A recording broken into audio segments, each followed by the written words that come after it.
bondade, pelo seu amor, por sua graça. Eu gostaria que você aí no seu canto, aí onde você está sentado, você baixasse a sua fronte e fizesse uma oração de gratidão ao Senhor. O que é que você quer agradecer a Deus hoje? Eu gostaria que você agradecesse agora. Amém? Agradeça por estar aqui. Agradeça porque você está respirando. Agradeça porque você pôde vir à casa do Senhor. Agradeça pelo que vier aí no seu coração, pela fé, por Jesus. Agradeça a Ele, mesmo sentados. Mas eu gostaria que você gostaria de aproveitar esse momento para fazer essa oração de gratidão ao Senhor. Pai amado, bendito seja o teu nome, Jesus. Louvado e engrandecido seja o Senhor para sempre. Bendize, ó minha alma, ao Senhor. E tudo que há em mim, bendiga o seu santo nome. Bendize, ó minha alma, ao Senhor. E não te esqueças de nenhum só dos seus benefícios. Pois é Ele quem perdoa todas as tuas iniquidades, quem sara todas as tuas enfermidades. Quem da cova redime a tua vida e te coroa de graça e de misericórdia. De sorte que a tua mocidade, ó minha alma, se renova como a águia. Senhor, nós te louvamos nesta noite. Ó Deus, o louvor vem estar sempre em nosso coração. A gratidão, o prazer de te agradecer sempre por tudo. Ó Deus, abençoa cada um dos meus irmãos, ó Deus, que chegaram aqui nesta noite. Obrigada pelo louvor maravilhoso que tivemos já, ó Deus, nesta noite já poderíamos ir embora satisfeitos, alimentados, porque o louvor liberta, ó Deus, e nós te bendizemos nesta noite, te exaltamos, ó Deus, prepara, aquieta, calma o nosso coração, para que possamos receber a tua palavra nesta noite. Abre o nosso entendimento, para que possamos compreender a tua palavra, aquela área o Senhor quer falar conosco nesta noite. Continue falando em nome de Jesus. Amém. Abra sua Bíblia em Hebreus, capítulo 12.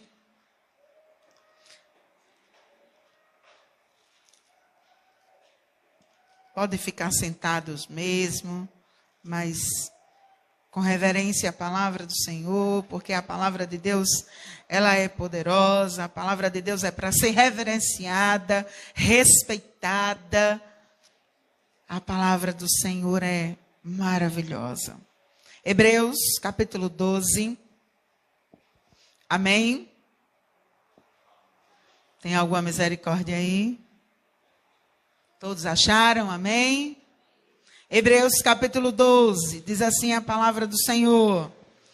Portanto, também nós, visto que temos a rodear-nos tão grande nuvem de testemunhas, desembaraçando-nos de todo o peso e do pecado que tenazmente nos assedia, corramos com perseverança a carreira que nos está proposta, olhando firmemente para o autor e consumador da fé, Jesus, o qual, em troca da alegria que lhe estava proposta, suportou a cruz, não fazendo caso da vergonha, e está sentado à destra do trono de Deus. Considerai, pois, atentamente aquele que suportou tamanha oposição dos pecadores contra si mesmo, para que não vos fatigueis, desmaiando em vossa alma. Ora, na vossa luta contra o pecado, ainda não tendes resistido até o sangue, e estáis esquecido da exortação, que como a filhos discorre convosco. Filho meu, não menosprezeis a correção que vem do Senhor, nem desmaieis quando por ele é reprovado. Porque o Senhor corrige a quem ama e açoita a todo filho a quem recebe. É para a disciplina que perseverais. Deus vos trata como filhos, pois que filho há que o pai não corrige? Mas se estáis sem correção, de todos se têm tornado participantes. Logo, sois bastardos e não filhos.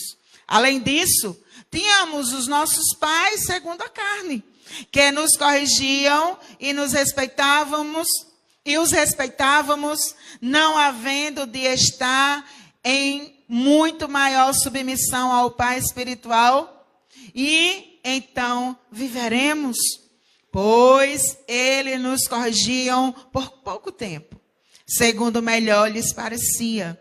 Deus, porém, nos disciplina para aproveitamento, a fim de sermos participantes da sua santidade. Toda a disciplina com efeito no momento não parece ser motivo de alegria, mas de tristeza. Ao depois, entretanto, produz fruto pacífico aos que têm sido por ela exercitados, frutos de justiça. Por isso, restabelecei as mãos decaídas e os joelhos trôpegos, e fazei caminhos retos para os pés, para que não se extravie o que é manco, antes seja curado. Terminou, não? Segui a paz com todos e a santificação, sem a qual ninguém verá o Senhor. Vamos ler todos juntos o 14? Segui a paz com todos e a santificação, sem a qual ninguém verá o Senhor. Atentando diligentemente, porque ninguém seja faltoso, separando-se da graça de Deus, nem haja alguma raiz de amargura que brotando vos perturbe, e por meio dela muitos sejam contaminados.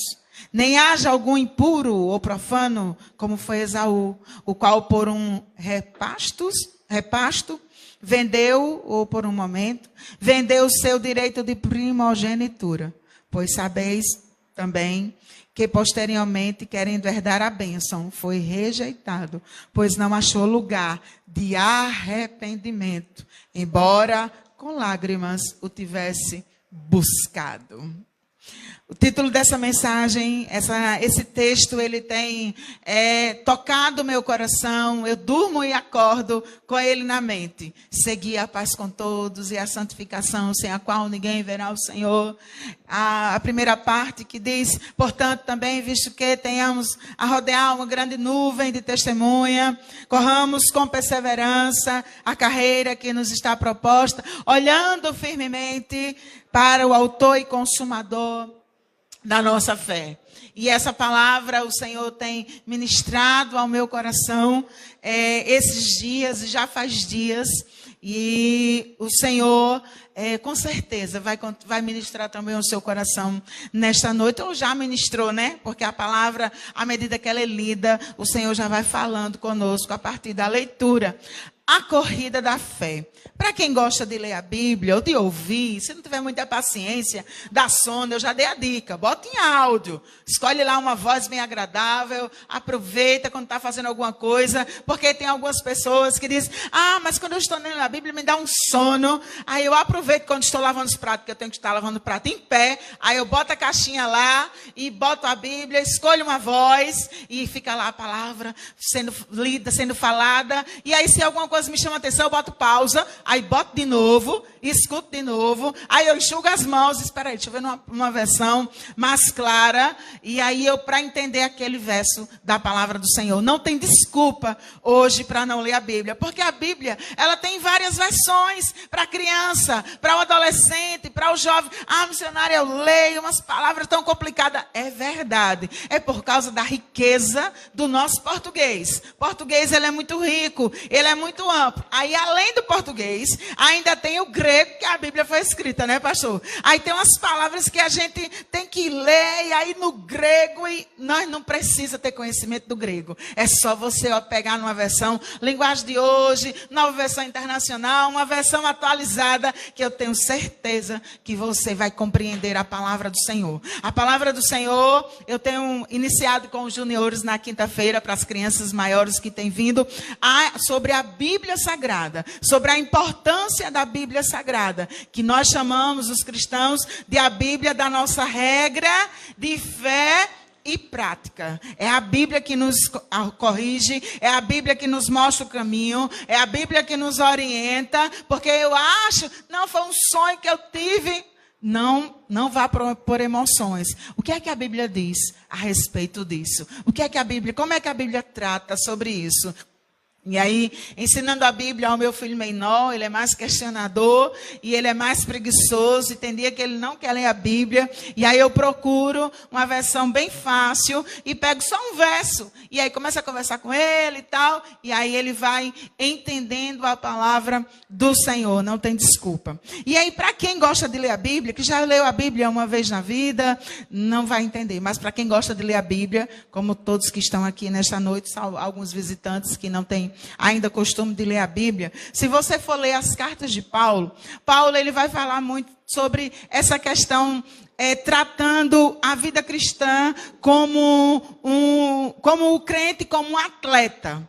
Quem aqui gosta de praticar exercício, ou os homens que gostam de assistir futebol, sabe que para que um jogador ele possa se destacar em um time, ele precisa dormir até 11 horas, tomar Coca-Cola, comer muita pizza. É assim que um jogador, um atleta faz. Ele tem uma dieta rigorosa, ele acorda cedo, mas também dorme cedo. Ele não pode comer alguns tipos de comida, ele tem que manter uma dieta para fortalecer os músculos, para quando ele for para o jogo, ele possa ter uma boa performance, ele possa ter força, ele possa ter um bom aproveitamento, ele possa ter um destaque. Todo atleta, independente de futebol, de corredor, de qualquer área, né? A Bíblia, como foi naquela época, foi escrita em grego, na Grécia. A Grécia são os precursores dessa questão de Olimpíada, né? E aí já tinha algumas modalidades que tem hoje no esporte, veio de lá daquela época. É claro que hoje estão melhorados, aperfeiçoado, tem muitas modalidades hoje de esporte. Quando tem as Olimpíadas é muita coisa, né, para contemplar todo mundo. E aí Paulo, ele sempre fala sobre isso, que nós estamos numa corrida, que o atleta ele sai coroado segundo quando chega lá. E aí ele faz muito esse trocadilho. Por quê? Se alguém diz para você que quando você fizer uma aliança com Jesus, vai ser só sombra e água fresca, vai ser tudo bem, você vai ter todas as suas contas pagas, você vai receber um carro do ano, você vai morar numa casa de primeiro andar com piscina, eu sinto muito, viu? Mas você foi enganado. A vida cristã, ela é de renúncia, ela é de santidade. Vixe, missionária, que tristeza, então não vou ter nunca minha casa própria. Pelo contrário, você pode até ter 10, porque Deus, ele abençoa. A Bíblia diz que a bênção do Senhor é ela que enriquece e não acrescentadores. Quantos de nós aqui, se eu fosse perguntar a cada um, tinha bênção espiritual e bênção material, de casa própria, de carro novo, porque Deus, ele abençoa, ele supre e ele dá. Mas a vida cristã não é só aqui. Paulo disse que se nós esperarmos em Cristo somente nesta vida, nós somos os mais miseráveis de todos os homens. A nossa perspectiva é o céu. Se eu fosse ler o texto todo nesta noite de Hebreus, ele vai concluir nisso aí, na expectativa do céu, porque a vida cristã ela é marcada de muita renúncia, de muito sofrimento muitas vezes. Você está pensando que você está sofrendo? Sofrendo nada. Sofrendo está um jovem de 17 anos que foi preso e cortado a língua dele. E os pais pedindo oração que estão aqui no Brasil. E ele lá preso, sofrendo por causa do evangelho. E ele não pode falar, ele não pode... Mas ele continua com a sua fé firme. Porque ele, no seu coração, a sua expectativa não está somente aqui. Aqui a família aflita. E ele lá pregando o evangelho, pregando sem poder falar. Mas com a sua fé firme no Senhor. Ah, você está sofrendo? Está nada, só porque está faltando isso ou aquilo? Agradeça a Deus, agradeça por aquilo que o Senhor já fez na sua vida. Essa primeira parte, sobre essa corrida da fé, eu vou destacar algumas palavras-chave, para que fique na nossa mente, né? O pastor, quem é acostumado já, o pastor que prega mais, ele traz algumas verdades, umas frases, né? E aí, eu gosto de destacar algumas palavras-chave de alguns textos, principalmente esse texto que é longo. E o escritor de Hebreus, os irmãos sabem, os irmãos da igreja, e que você que não tem costume de vir à igreja, mas alguns livros da Bíblia, nós sabemos quem escreveu, quando escreveu, por que escreveu. Esse livro de Hebreus é também uma carta, mas nós não sabemos. O apóstolo Paulo, ele escreveu cerca de 13 cartas, só que no Novo Testamento tem outras, mas Deus só quis as 13 que estão. E alguns estudiosos da Bíblia, eles dizem também que tem uma possibilidade, né, remota, de ter sido Paulo, de ter sido Apolo, por algumas coisas que eles acham muito parecidas com a escrita de Paulo. Mas nós não sabemos quem foi que escreveu Hebreus. Nós sabemos para quem foi. Foi para a igreja da época que estava sofrendo quanto à sua fé. Estava surgindo muitos ensinamentos. O povo querendo voltar para o Antigo Testamento, voltar aos sacrifícios. É tanto que quando você lê Hebreus, você entende muito o Antigo Testamento. Mas para você entender você lê o Antigo Testamento, aí você lê Hebreus. Porque ele faz essa comparação do sacrifício do Antigo Testamento com o sacrifício perfeito de Jesus. Por isso que ele diz que Jesus é o único mediador. Ele diz que Jesus foi o sacrifício perfeito. Ele diz que Jesus é o sumo sacerdote. Ele faz essa comparação com o Antigo Testamento. Então, o autor estava preocupado com a fé da igreja. E às vezes a Bíblia ela é muito rica, ela é muito viva, ela é muito atual, ela é muito verdadeira e dá muito bem para essa época que nós estamos vivendo agora, de muitas dúvidas na fé, de muitos questionamentos. Por isso, nós precisamos ler a Bíblia todos os dias. Saia do Salmo 91, saia do Salmo 23. Não use a Bíblia só como um amuleto em cima da sua estante. Use a Bíblia como regra de fé e prática e leia todos os dias. Você vai ler assim,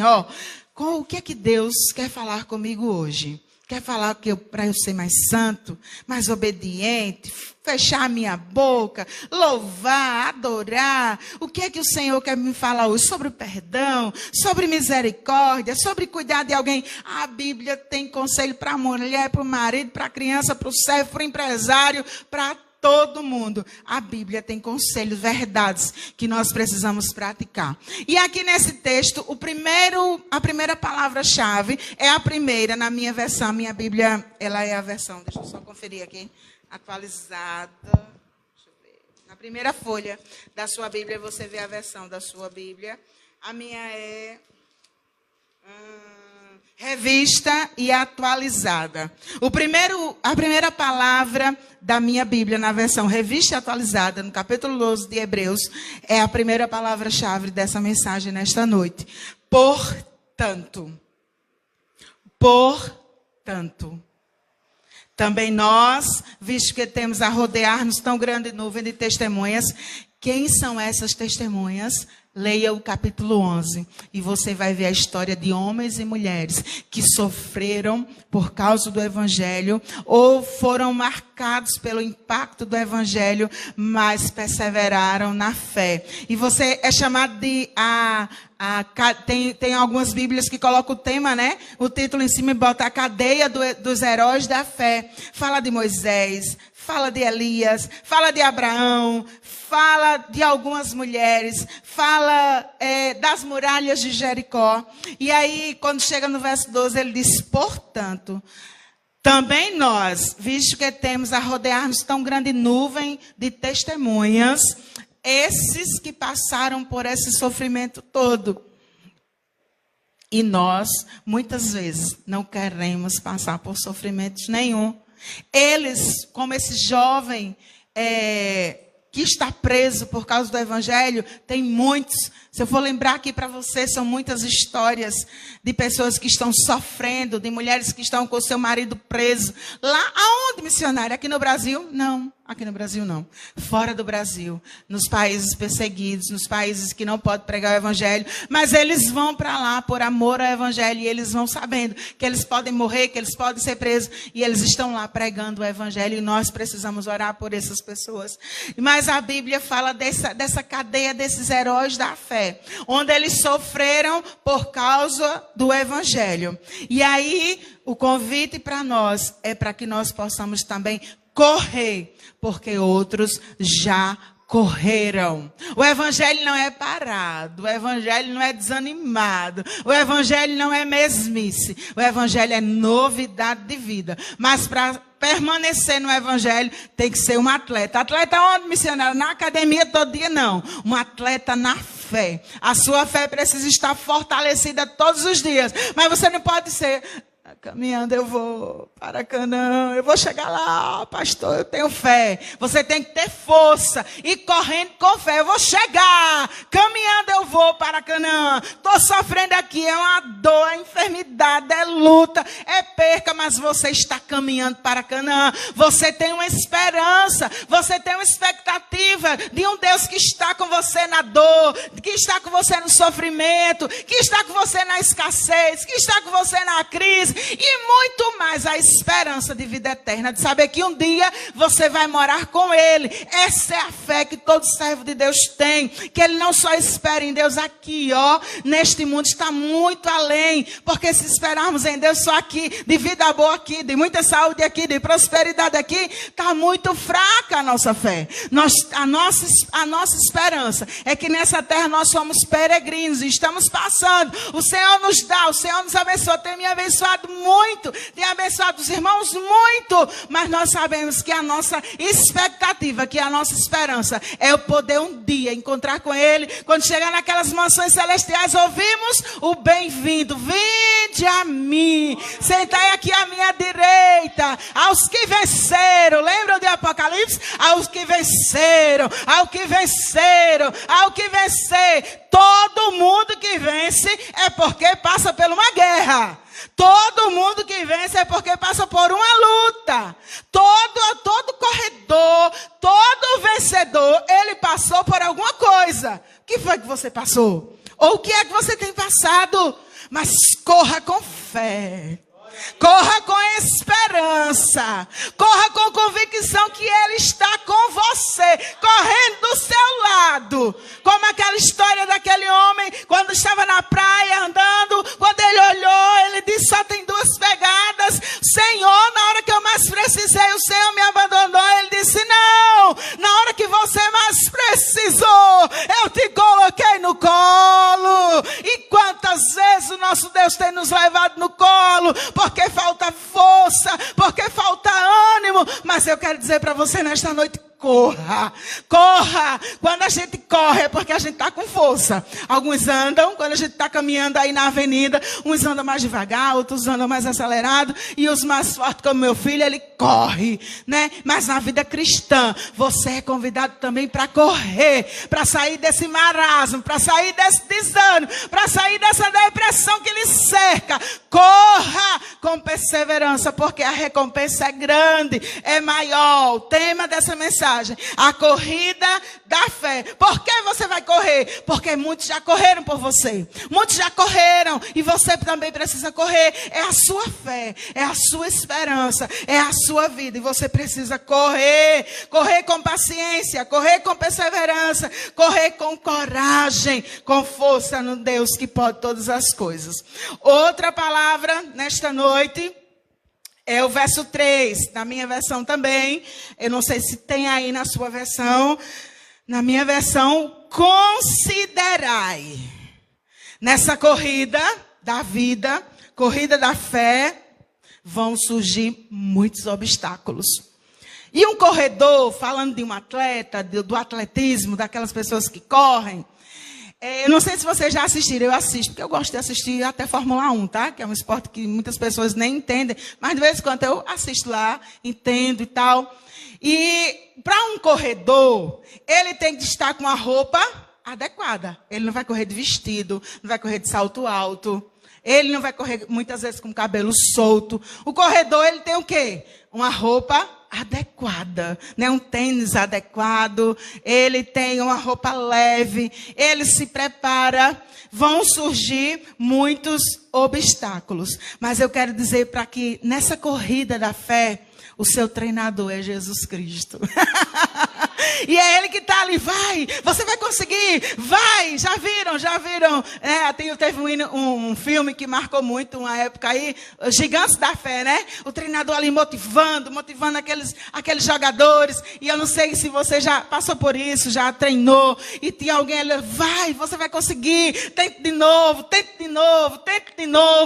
e eu quero dizer para você, se você nunca foi atleta, seja atleta da fé, lembre que Jesus vai estar do seu lado, vai, você vai conseguir, eu estou aqui com você, você vai chegar até o fim, Ele é o seu treinador. Pense em Jesus, lembre da canção de Lázaro, pense em Jesus quando acordar, peça a Ele para te proteger, pense em Jesus o tempo todo e você vai vencer. Glória a Deus, porque vão surgir muitos obstáculos, mas lembre que Cristo é o seu início e também é o seu destino. O seu destino é o céu. O seu destino é se encontrar com Ele. A sua perspectiva é dar um abraço nele. Tem uns que dizem, quando eu encontrar Jesus eu quero logo dar um abraço. Quando eu encontrar Jesus eu quero beijar os pés dele. Quando eu encontrar Jesus eu quero me jogar. Quando eu encontrar Jesus eu quero adorar, né? Não sei se você já pensou sobre isso, mas lembre que Ele é o início de tudo.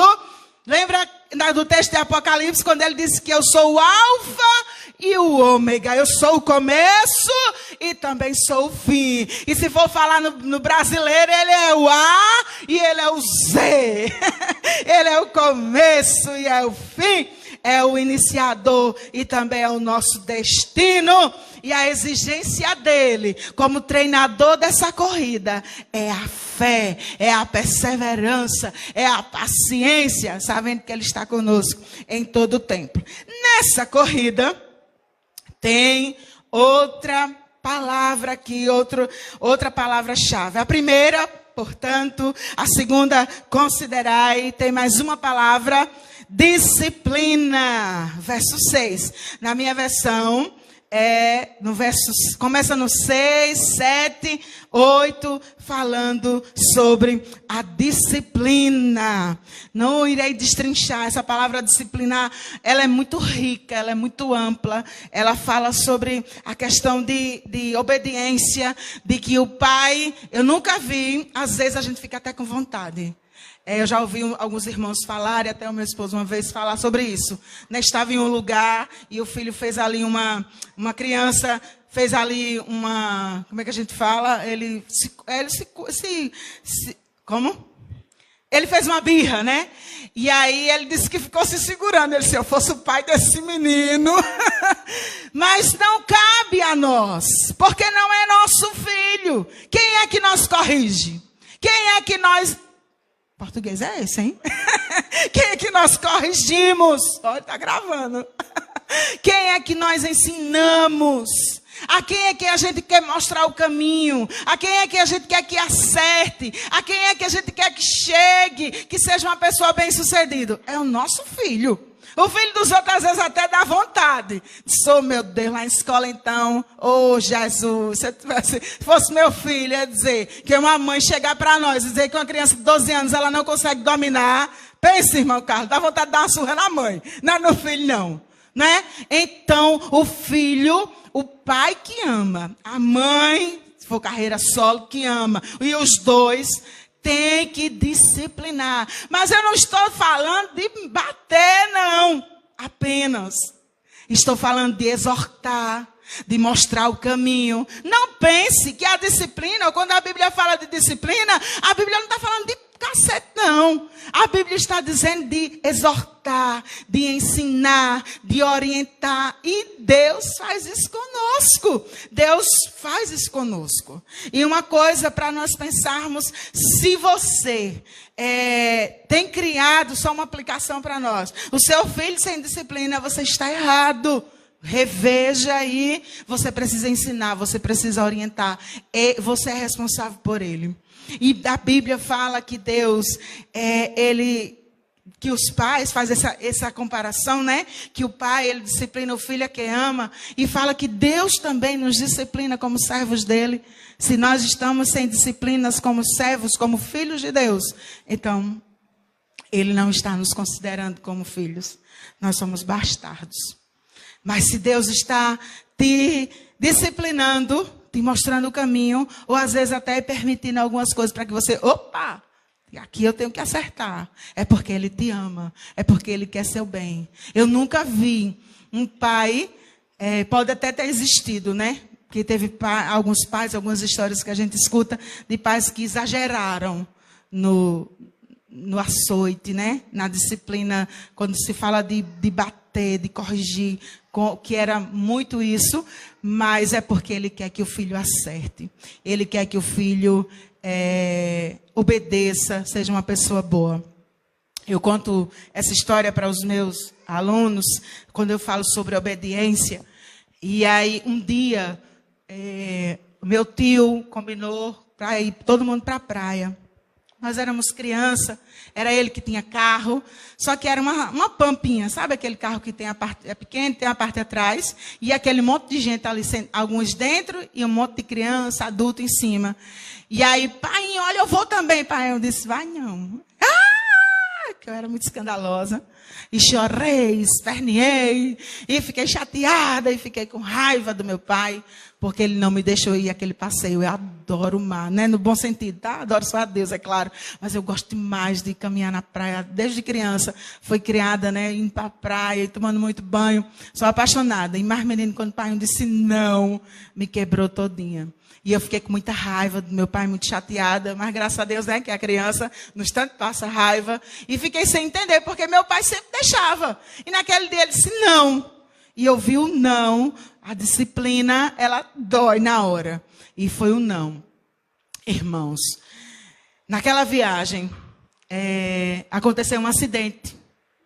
O carro capotou. Pessoas perderam o braço. Meu tio perdeu parte da orelha. Outro perdeu parte do seio. Aqueles que estavam ali, né, daquela maneira irregular, né, em cima de um carro. De uma maneira irregular. E aconteceu um acidente. E naquele dia, eu, criança, acho que eu tinha uns 7, 8 anos, mas eu me lembro muito bem.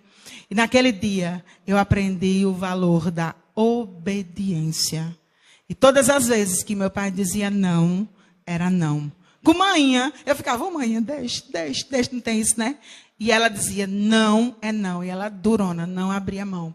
Pai, eu dizia não, era não. E naquele dia, eu aprendi o valor do não, o valor da obediência.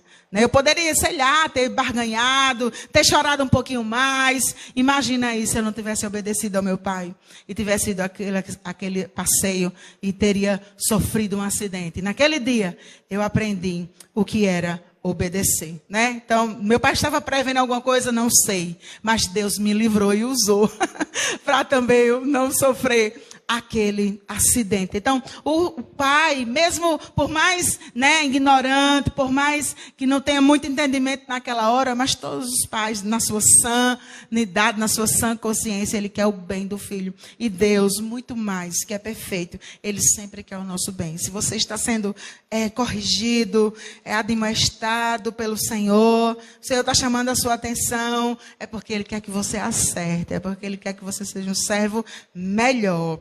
E aí, para fechar, hoje o culto começou um pouco atrasado, eu estou tendo um tempinho de tolerância, né, pastor? Então, eu já estou concluindo. Ainda vou cantar um hino, aguentem aí. Para concluir, mais uma palavra desse texto que o Senhor me tocou, chamou muita atenção, é o verso 14. Segui a paz com todos e a santificação, sem a qual ninguém verá o Senhor. E eu vi, né, alguns irmãos também viram um conceito, foi no finalzinho do ano passado, sobre paz, e ficou o pessoal postando na internet, e chamou muito a nossa atenção. O que significa paz? A palavra shalom, a palavra paz, ela quer dizer nada faltando, nada quebrado, nada fora do lugar. Nada faltando, nada quebrado, nada fora do lugar. Paz. A paz não só é a ausência de conflito. A paz não é só a ausência de guerra, mas a paz envolve muito mais. Eu comecei falando do português e do grego, a shalom. Essa palavra significa tudo isso. Shalom significa tudo isso. Nada faltando, nada quebrado, nada fora do lugar. E aí você pode refletir nesta noite. O que é que está faltando? O que é que está quebrado? E o que ainda está fora do lugar, que você precisa consertar, que depende de você. Que depende de você, porque o texto diz seguir a paz com todos. A Bíblia também diz em outro texto, o que depender de você, você tem que ter paz com todo mundo, principalmente com a igreja onde você está. Se tiver alguma coisa que está fora do lugar, eita, missionário, eu lembro que o ano passado, no mês da família, nós começamos um estudo do telhado cristão, e aí cada dia do mês de maio era sobre uma palavra da Bíblia, sobre o amor, sobre o perdão, sobre a fé, sobre a alegria. E aí teve uma irmã que disse, pastor, meu telhado está todo vermelho, está faltando tudo. Alguma coisa aí na sua vida, nesta noite, para que o Senhor possa colocar no lugar, para que essa paz possa reinar na sua vida, na sua casa, na sua família. Que se o Senhor nos chamou para destacar essas palavras, né? Portanto, considerai, porque na vida cristã, na corrida cristã, nós precisamos considerar, nós também temos a disciplina e a santificação. E eu coloquei aqui que santificação é um processo. É diário. Não vai chegar nunca o dia que você vai dizer assim, acabou, pronto, estou pronto. Não. Todos os dias nós precisamos melhorar. Todos os dias nós precisamos melhorar na casa do Senhor, como esposa, como filho, como marido, como servo, como um discípulo de Cristo. Todos os dias tem alguma coisa que nós precisamos melhorar. Mas que você fique com essa reflexão. Nada faltando, nada quebrado, nada fora do lugar. Se essa paz ainda não chegou na sua vida, isso envolve tudo, tá? Às vezes, só aplicando, para a gente concluir, às vezes tem algum reparo para fazer na sua casa e você já pediu ao seu esposo, escuta a sua esposa, se ela pediu para consertar aquilo ali, conserte. Aquilo ali traz agonia, traz chateação para ela. Às vezes é alguma coisa uma tomada, né? Está ali alguma coisa e aquilo, tá vendo como tem a ver? Está fora do lugar, está quebrado. Ela fica triste com aquilo. Se você souber consertar, conserte. Se não souber, pague alguém para fazer. Aquilo não está dando paz à sua esposa, não está trazendo paz no seu lar. Então, se tiver alguma coisa aí quebrado, faltando, está faltando tudo, vamos orar, porque Deus ele é o restaurador fiel, é o Deus que supre, é o Deus que abençoa, é o Deus que muda a história, é o Deus que transforma maldição em bênção. Amém? Então vamos louvar. Eu falei com os meninos que eu irei cantar, ainda vou cantar. Oi, David, traz minha Bíblia aí que tem a harpa. Vamos cantar o hino 212. É um hino bem animado da harpa cristã. O título do hino é Os Guerreiros se Preparam. Estamos em uma corrida e nós precisamos nos preparar. Os guerreiros se preparam. É o 212. A igreja sabe. Isso, esse mesmo. Isso. É um hino bem animado, bom de cantar.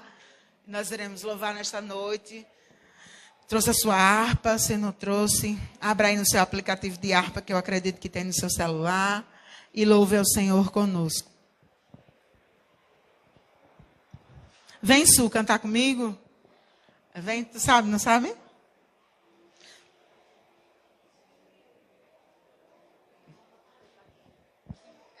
Na harpa 212.